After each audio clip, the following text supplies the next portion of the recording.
Hello, good morning. Namaste, Sat Sri Akal. I am Shubhamay Banerjee. I welcome you all to my new channel, S.B.Classes. And I shall be covering the ICSE Literature English portion that has been assigned to you both for Class 9 and Class 10 separately in different videos. Today is my first video I am posting, and that is on the chapter With the Photographer by Leacock. This is the chapter which has been assigned in the ICSE for Class 10. So let's get started. But before I start, I would request all of you to please subscribe my channel, like my channel, and share my channel. This is my request to all of you. So let's get started. Okay. About the author. Stephen Leacock, 1869 to 1944, was a Canadian teacher, political scientist, writer. So he was a social reformer, a sort of political scientist, a writer, and that too many years back. He is known for his light humor along with mild criticism for of people's foibles. Foibles means minor weakness. Now we should always read the box because in the box you get lots of information which actually holds key to this story. And not many times there are many questions which comes. There are many MCQs which can be the solutions of the same is actually present here. Okay. Now, with the photographer by Stephen Leacock has been narrated in the first person by an unnamed 40-year-old man. So, this story is about a person, 40-year-old person. He goes to a photographer, and in those days, photography was not so easy. Like today, whenever you wish, suppose you're standing in a, by the side of your school, you can take a photograph by your mobile, or you can wherever you go, you just take a photograph. But it wasn't so easy, even when we were younger or we were a child, because we had those analog cameras, not the digital cameras. So they had those films, and then based on the number of films that were present in that particular roll, the I think it was somewhere around 32. So we used to get only 32 snaps. But nowadays you can have unlimited number. So that is one advantage you have. So this is beyond that, more than 100 years ago. So you can just understand the photography was just at the nascent stage. It was at a very, very early stage. So he goes there and he faces lots of problem. The photographer is not able to take a proper photograph of his, and then he makes some edition. So we'll come to know of it in this. And it's very humorous, though sarcastic. The reader realizes from beginning of the story that Leacock may be exploring the theme of insecurity. So there is a theme of insecurity. It is regarding a person's personality, a person's look, which is endowed or maybe bestowed by the Almighty. You cannot change it. I cannot change my look. You cannot change your look. So look is something that is gifted by the God. It has been gifted by the heaven. It has been written here also in this book. So you cannot change anybody's look. Look remains as it is. A humorous take on the protagonist's visit to the photograph. Protagonist is the main character, leading character. Here, the leading character is the narrator or the writer. He goes to the photographer. It's an experience that every individual can identify with and contrast with the photographer of today. And it is rather enjoyable for young people like you who are so much, obsessed with your mobile phone and the camera, and you take a selfie wherever you want. You see a beautiful background behind it, you can just take a selfie. But that wasn't the thing even, say, 15 years or 20 years back. Also, those systems were not there. Their mobile phones were there, but you never had those facilities to have cameras and all. I myself met many celebrities, but I wish I could have taken a selfie because in those days, the mobile that we had, they never had those cameras. And neither we carried a digital camera with us all the time. So days were very different, and this is about somewhere maybe late 1800 something or early 1900 something. So it was many days ago. Just the beginning of the photographic era. We live in an age of Photoshop. Now it's the age of Photoshop. You take a photograph, a man. He takes a young fellow. He takes a photograph, and he wants to look like Hrithik Roshan. So he can do here and there, and he may not look exactly, but he can have some features, ascribed, and political correctness, where the remarks of the photographer and the attempts at the body shaming would be absolutely unacceptable. Body shaming. The photographer discourages his looks. So whenever a person discourages the other person's physical appearances, looks, and morphological features, then it is known as body shaming. Oh, you're fat. Oh, you're dark skinned. Oh, you have a flat nose. Oh, your eyebrows are too thick. Oh, your lips are too thick. thin or maybe thick. So these are all body shaping. So that is what this person, the photographer, does. Yet the author can construct a hilarious situation that is inoffensive and totally relatable to the struggles of the studio experience. So in those days in the studios, what were the different types of, I also remember when we used to go for a passport size photograph. When we were young fellows studying in school. So it used to take quite some time for the photographer to adjust ourselves, and used to spend quite a lot of time. But nowadays, the photographers are smart enough. It is not the photographers who are smart enough. The machines they handle, they're smart enough. So machines have made human beings smarter. Anyways, the take is this: that it's a humorous story, and moreover, we see how the author, he faces, some. There is a emotional sort of side of the story also, where the author has to face some criticism, look wise and all from the photograph. So let's start. I want my photograph taken, I said. The photographer looked at me without enthusiasm. So the narrator says that he went to the photographer and said that I want my photograph to be taken. So please take my photograph. But the photographer, he's a customer. If I walk into a shop, photo studio, and say I want to take a photo, naturally the photographer will be excited. Oh yeah, because I'm a customer. This is a business for him. But this man, this photographer, was not very excited. And why he was not excited? Maybe this person who had dropped in, this narrator, he didn't have a proper appearance, or maybe he didn't have that photogenic, we call it photogenic appearance. Whatever it may be. He was a trooping man in a grey suit with dim eye of natural scientist. He was a trooping, just bent forward, maybe a bit lean and thin person is bent forward in a grey suit. So the suit that he was wearing was grey in color, with dim eye of a natural scientist. Natural scientist, somebody, a scientist who is like a biologist, who is an observer. And he was just, wearing a grey suit, killer hala suit, sort of a suit which is not very well fitted. But there is no need to describe him. So he says there is no need to describe him at this moment. Everybody knows what a photographer is like. So in those days, the photographer, they might be usually having those sort of attire and those sort of appearance. So this is how the story starts. Sit there, he said, and wait. So the photographer said, you sit down, you have to wait for some time, and then I'll take your photograph. I waited an hour.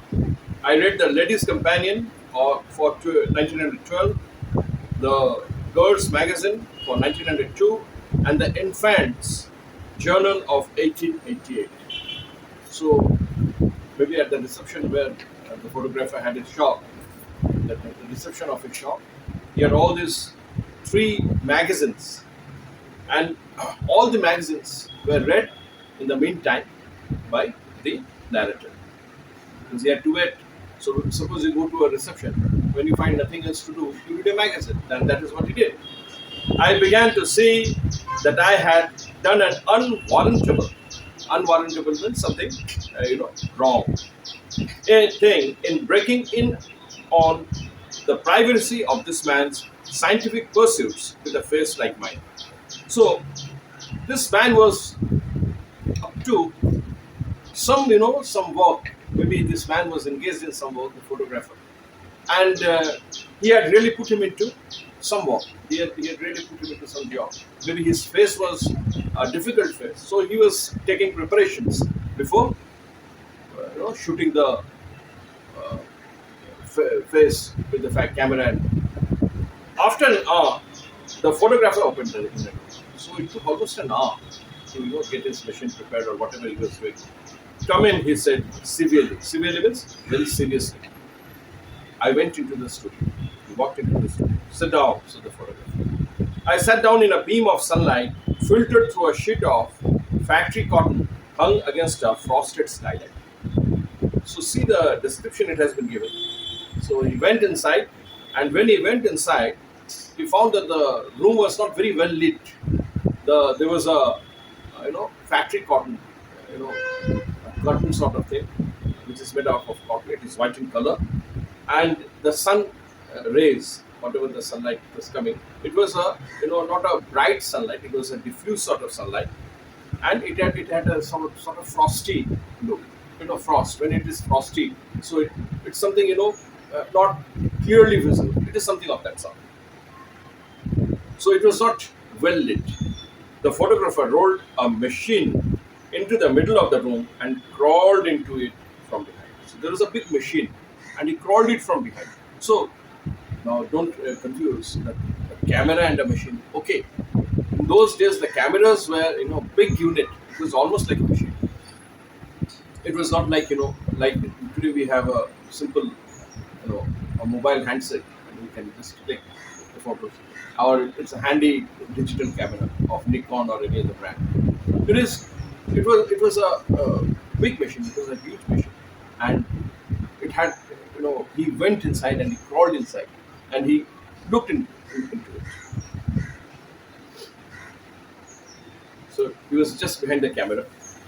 He was only in it a second. So he was there just equipped in a second. Just time enough for one look at him. So he just went inside and looked. And after getting a view of him, and then he was out again. He again came up. So he just had a look and then again came up. Tearing at the cotton sheet and the window panes with a hooked stick, apparently frantic for light and air. Franticness was a bit disturbed or frantically something out of hurriedness or panic, you can say.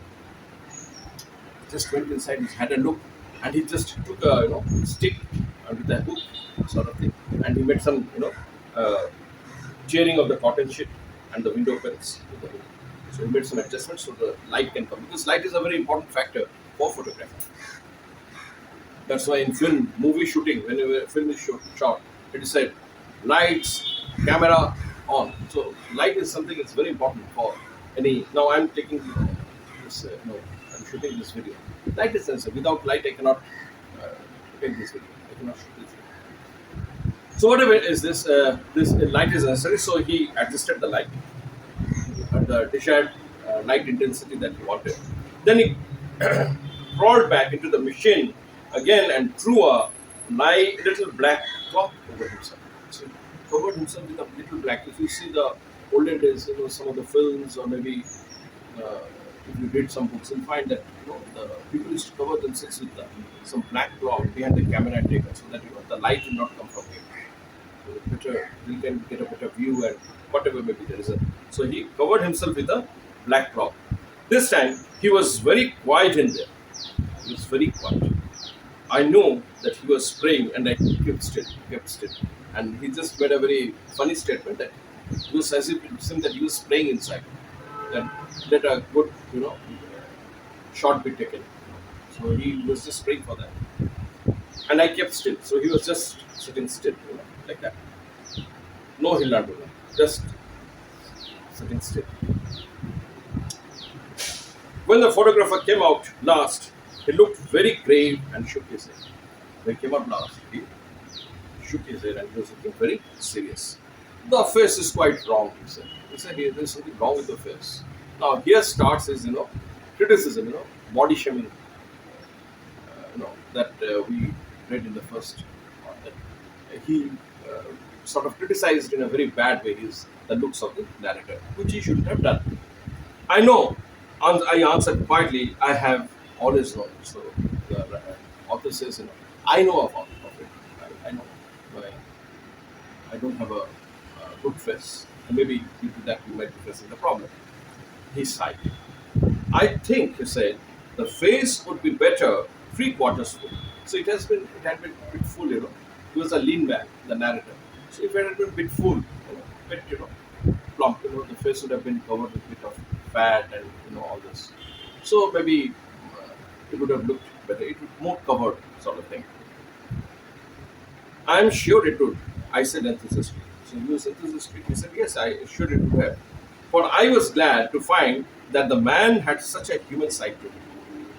So he made a bit of, it's ironic or it's a sarcastic way of saying, hey, it's a human side, but actually it's not human. It's just the opposite. You shouldn't have body shamed him and said, oh, you should have more flesh on your face, or maybe it should have been more filled up. So Dios, in fact, I continue. It should have been you with you also. So, because the photographer himself was not having a full, covered face or sort of, plump face and a lean face. How many faces one sees that are apparently hard, narrow, limited, but the minute you get them 3/4 full, they get wide, large, almost boundless. So continue. At the most of the time you get the faces which are lean. But the moment you get a full covered face, a plump face, a face which is bit, इसको हम लोग हिंदी में कहते हैं भरे हुए चेहरा, it's filled up.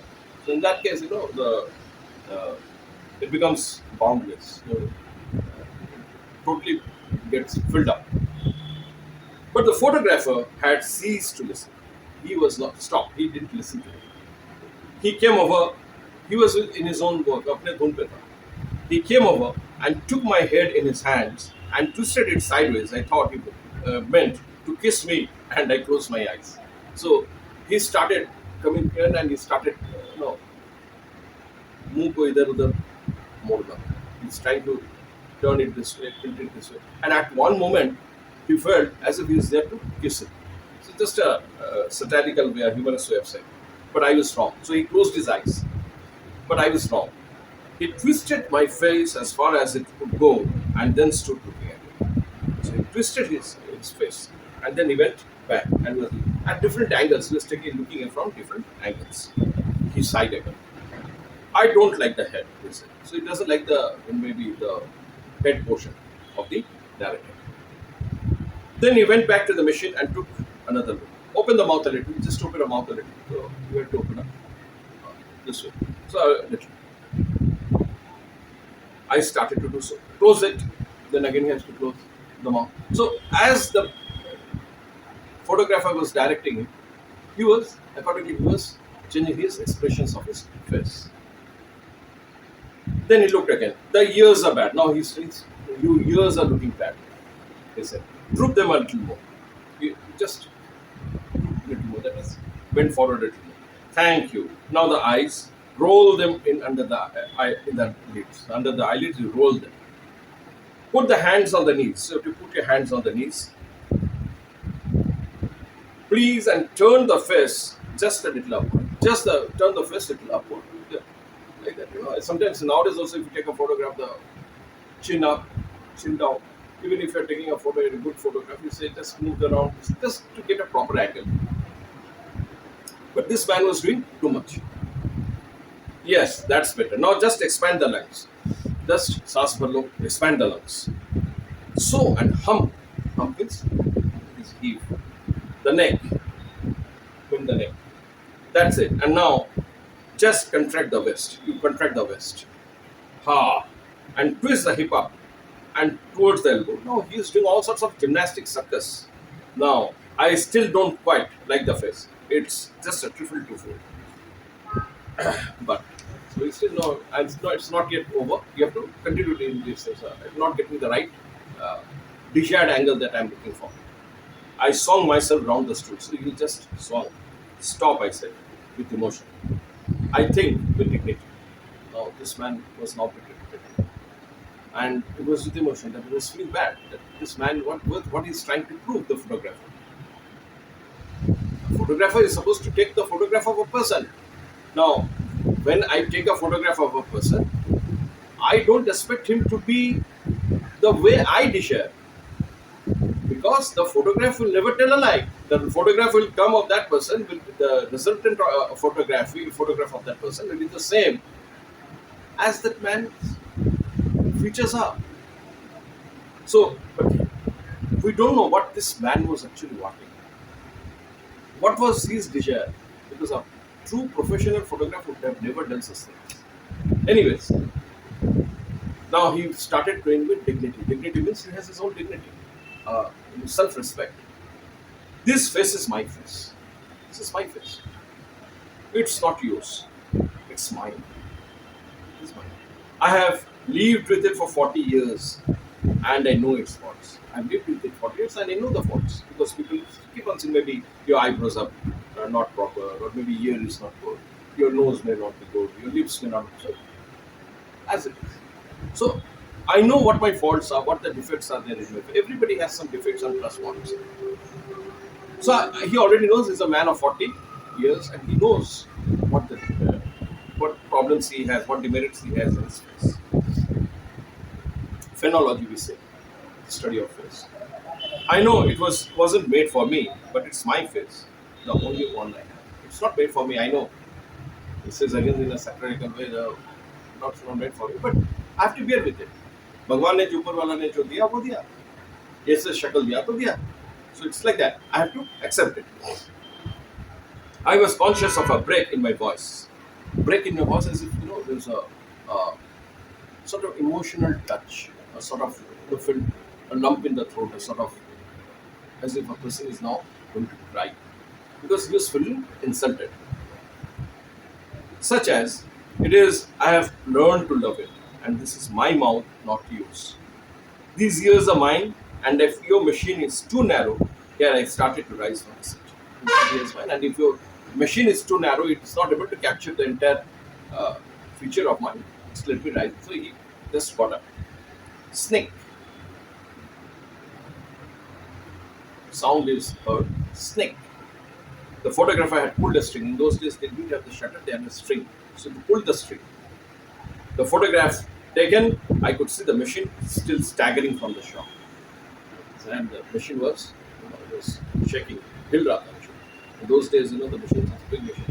It was just shaking out of the shock. That means after the photograph has been taken, the machine was shaking. All old models, more than 100 years back.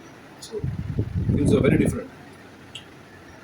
I think the photographer said, pursing his lip. Pursing is twisting in a very bit like that. So it seems as if not very approving, pursing his lips in a pleased manner. That I caught the features just in a moment of animation. So just said, maybe I have caught it in the right manner. So he was boasting that I just took your snap at the moment when you had given the right expression. So I was just looking for this natural expression of yours to come, and I had taken the snap at that particular moment. So I said bitingly. Bitingly means in a very unpleasant manner or way, whatever it is. Cold manner. Features, eh? You didn't think I could animate them, I suppose. But let us see the pictures. Animate them is, you can bring the expressions and all. Anyways, you show me the pictures.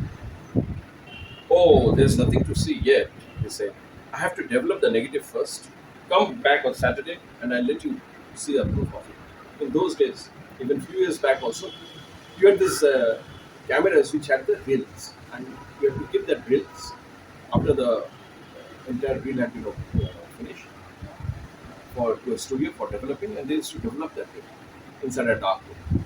So it takes time. So he said, you come Saturday, by the time I'll get the negatives developed.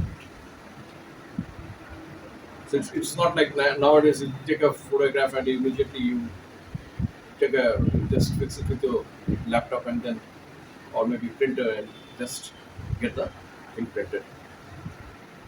On Saturday, I went back. The photographer beckoned me. Beckoned means called me. Okay. I thought he seemed quieter and graver than before. He was more quiet, more somber. So as it is, this man was very serious. Now he was looking more somber. I think, too, there was a certain pride in his manner. There was certain pride, as if he has done some achievement, something of that sort. He unfolded the proof of a large photograph, and we both looked at it in silence. So he just brought out a large photograph, and we all looked at it and looked at stunning silence. Is it me? I asked. Yes, he said quietly. It's you. It is you.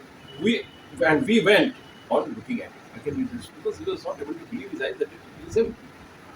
The eyes, I said hesitantly. I don't look very much like mine. His eyes are very different from my eyes because he knows how he looks. But in the photograph, he's looking something different. Oh no, he answered. I have retouched them.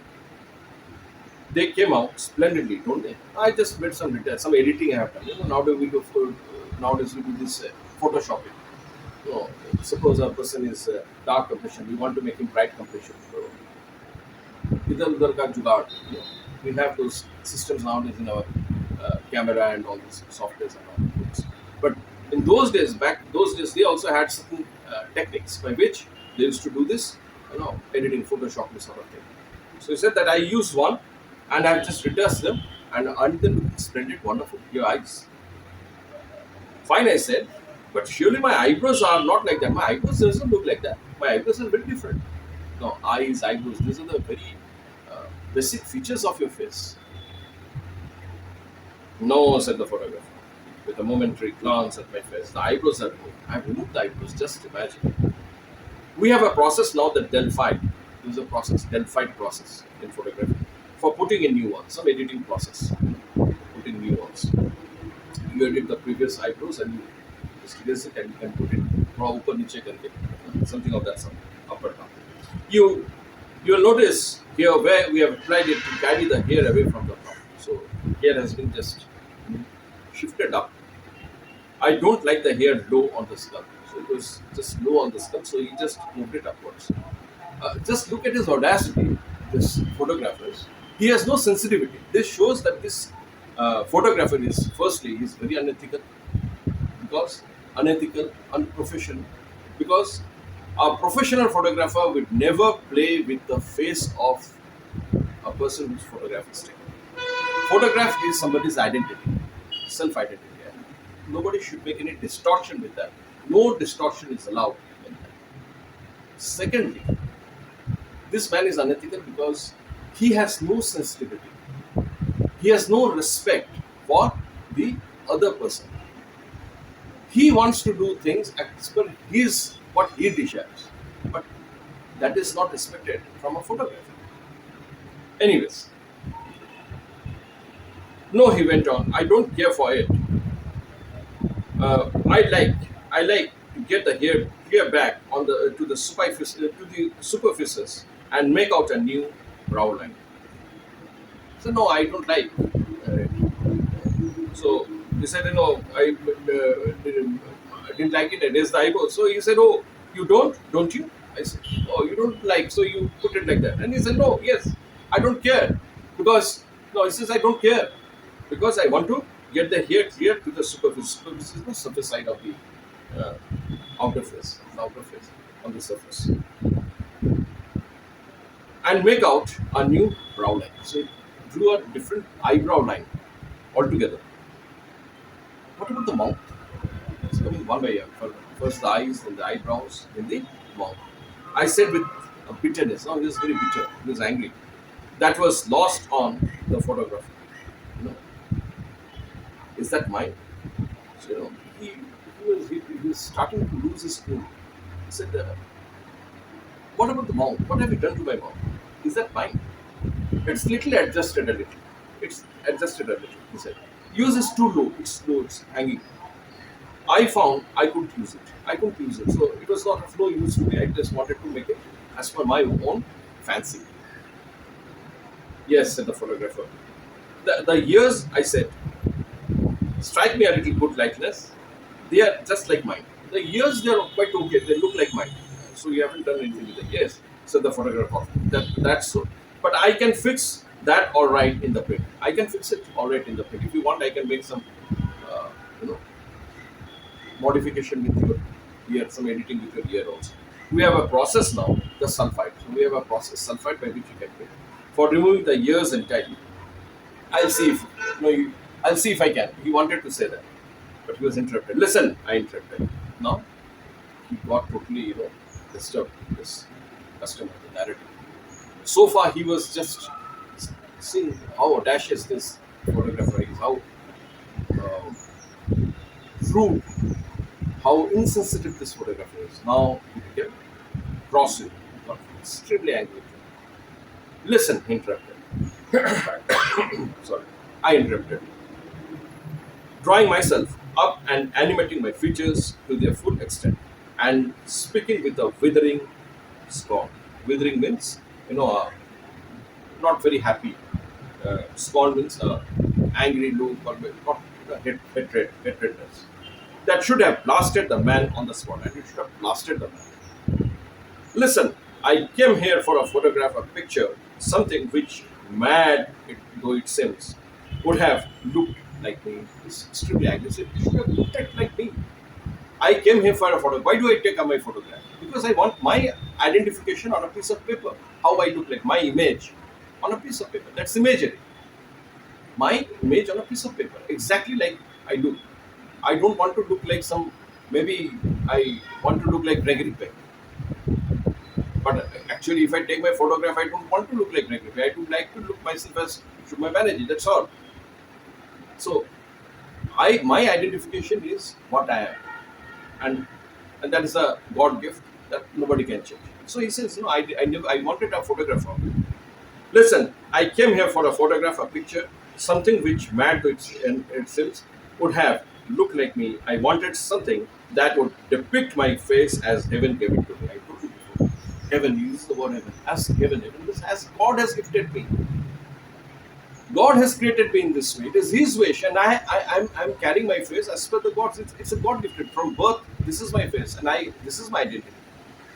Humble though the gift may have been, humble. It might be a very humble gift. Humble means it's not so very, gorgeous. I'm not a very gorgeous looking person. I'm not a very, handsome. I may not be that handsome person, but this is how I look. यही तो मेरा चेहरा है भाई. I want to look like that. मेरा photo आप लेना चाहते हो तो it should be as per my own face, original face. वही होना चाहिए. I wanted something that my friends might keep after my death. So this is a photograph which, after I pass away, my family, my friends, my relatives, my known people, if they want to remember me, they can see my photograph and they can remember, recollect me. We also do the same thing. Who has passed away is no more with us. We take his photograph and we see. So if his features are changed, we won't be able to get the real reflection. Anyways, to reconcile, that is to come to terms to reconcile them, to agree to my loss. It seems that I was mistaken. I was grossly mistaken. What I wanted is no longer done. So my mission of coming here is not accomplished. Why do you go to a studio? Even today, suppose I want to take an admission in a college, or I need to apply for passport. Then what happens? I have to go to a photography shop, studio, and take a photograph. And he takes a photograph of mine and he gives a print. He never does any sort of engineering with my, that's called re-engineering with my with my image. He never does that. But this man, he is such a, I should say, such an unprofessional photographer. He did it. So his mission is not accomplished. The narrator's mission of going to the photograph. Go on then with your brutal work. Brutal means bad work. Take your negative, or whatever it is you call it. Take your negative. Dip it in sulfide. So then dip it in sulfide, bromide, oxide, cowhide. So sulfide, bromide, oxide. These are all chemicals. And then cowhide. Cowhide is the skin of cow. This is just done to make the rhyming. That means any damn thing, anything you like. Remove the eyes, just pluck off the eyes. Correct the mouth, adjust the face, restore the lips, reanimate the necktie that I am wearing, and reconstruct the waistcoat. The waistcoat, those days the coat the gentleman used to wear. Coat it with an inch of gloss, put a gloss on it. Shade it, emboss it. Emboss is, raising or something. Now, many of the pictures it has to be raised, like in postal and all, because the stamp is raised, hollow images, something raises up, 3D sort of thing, effect you get. Glide it till even you acknowledge that it is finished. Do all sort of decorations and modifications, whatever you want to do. ये तुम्हारा चीज तुम्हारे पास है, तुमको मुबारक. ये मेरा photo नहीं, this is not my photo. Then when you have done all that, keep it for yourself. Just keep it for yourself and your friends. Keep it for yourself and your friends, because this is someone you have created out of your fancy. So show it to your friends. They might like your fancy. It's not me who is going to like this. To me, it is but a worthless bauble. Bauble is just a show item or something. It's a useless piece for me. It's a useless item for me. I don't care. I broke into tears and left. So he was literally into tears and he left. So this is the story. I'll come up with my further lessons in subsequent videos. Thank you very much.